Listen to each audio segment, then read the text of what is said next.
Hi friends, welcome to Riya'z creation. நாங்கள் இன்றைக்கி ஒரு ஃபேமஸான சிக்கன் ரெசிபி தான் எப்படி வீட்டில் இருந்து செய்கிறேன்னு பார்ப்போம். அதோடு அந்த சிக்கன் ரெசிபிக்கு ஏற்றா போல் ஒரு டிப்பிங் சாஸ் எப்படி ஈஸியாக நாங்கள் செய்கிறேன்னு பார்ப்போம். அதுக்கு முதல்ல என்னென்ன தேவையான பொருட்கள் உண்டு பார்ப்போம். நான் இங்கே 5 கோழிக்கால் எடுத்து வச்சுருக்கிறேன்.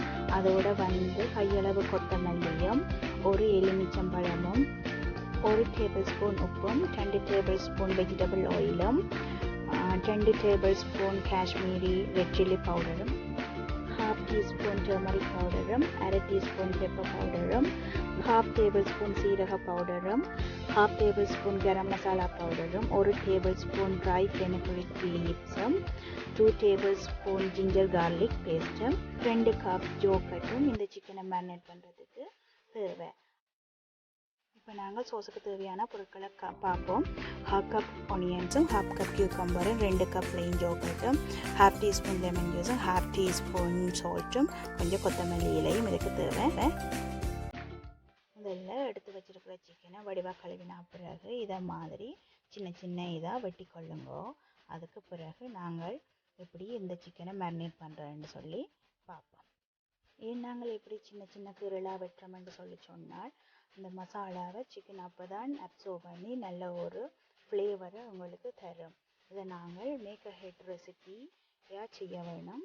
என்னென்று சொல்லி சொன்னால் இது ஒரு 24 hours 12 to 24 hours எவ்வளோத்துக்கு இந்த மசாலா கிடந்து ஊறுதோ அந்த அளவுக்கு இந்த ஒரு டிஷ் டேஸ்ட்டாக இருக்கும். வெட்டினா பிறகு நான் பாதி சைஸ் லெமனை இந்த சிக்கனுக்கு மேலே ஸ்குவீஸ் பண்ணி ஒரு 5 minutes வெளியில் வச்சு கொள்ளுறேன்.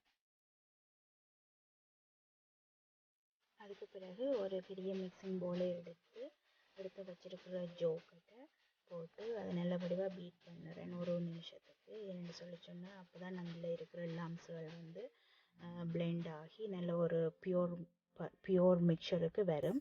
அதுக்கு பிறகு நான் oil, salt, cumin powder, turmeric powder, pepper powder, Kashmiri chilli powder, garam masala powder, வெட்டி வச்சிருக்கிற கொரியாண்டர் லீஃப், fenugreek leaves எல்லாத்தையும் போட்டு நல்ல வடிவாக பீட் பண்ண போகிறேன்.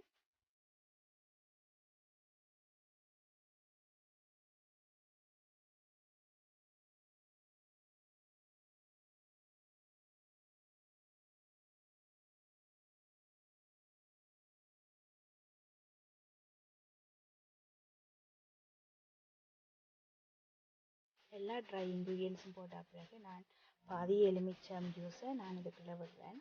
அதுக்கு பிறகு எல்லாத்தையும் சேர்த்து வடிவாக நான் பிளெண்ட் பண்ணுறேன்.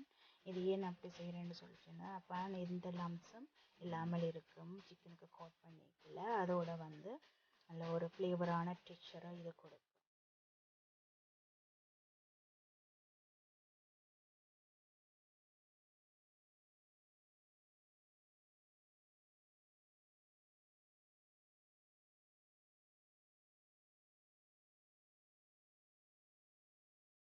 மிக்ஸ் பண்ணினா பிறகு நாங்கள் எடுத்து வச்சுருக்கிற சிக்கனுக்கு மேலே இந்த மசாலாவை ஸ்ப்ரெட் பண்ணி நல்லா வடிவாக கோட் பண்ண வேணும். அப்படியே எடுத்து வச்சுருக்கிற எல்லா சிக்கன்லேயும் நீங்கள் கோட் பண்ணினா பிறகு ஒரு மிக்சிங் பவுலுக்குள்ளே போடுங்க. அதுக்கு பிறகு நாங்கள் ஒரு ஃபைனலாக ஒரு ஃப்ளேவரான இன்க்ரீடியன்ஸும் ஆட் பண்ண வேணும். அது ஜிஞ்சர் கார்லிக் பேஸ்ட்.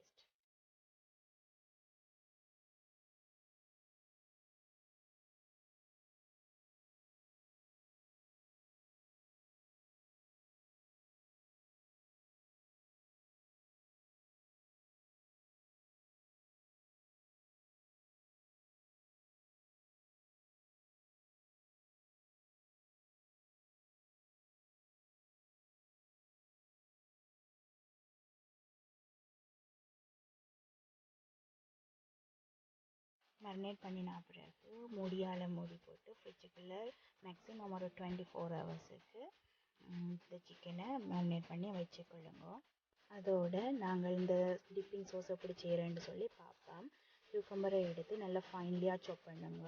ஒரு 1/2 கப் அளவுக்கு போதும். அதோட ஒனியனையும் நல்ல வடிவாக ஃபைன்லியாக சாப் பண்ணி வச்சுக்கொள்ளுங்க. அதுவும் ஒரு 1/2 கப்புக்கு காணும்.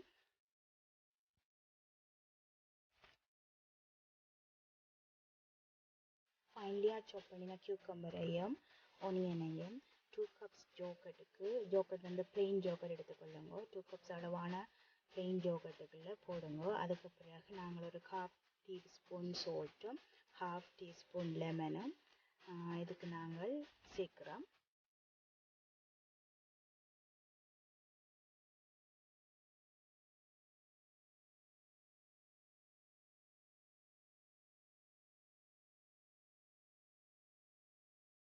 சேர்த்த பிறகு நல்லா வடிவாக மிக்ஸ் பண்ணிக்கொள்ளுங்க. இதுவும் ஒரு மேக் ஹெட் சாஸ் தான்.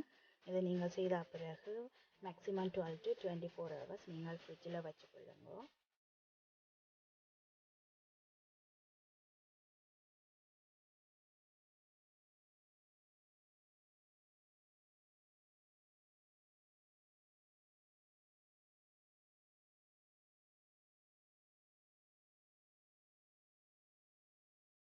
ஃபைனலாக இந்த சோஸுக்கு நான் கார்னிஷ் பண்ணுறதுக்கு கொரியாண்டர் லீஃப் நல்லா ஃபைன்லியாக சாப் பண்ணி போட்டு அதுக்கு மேலே தூவுறேன்.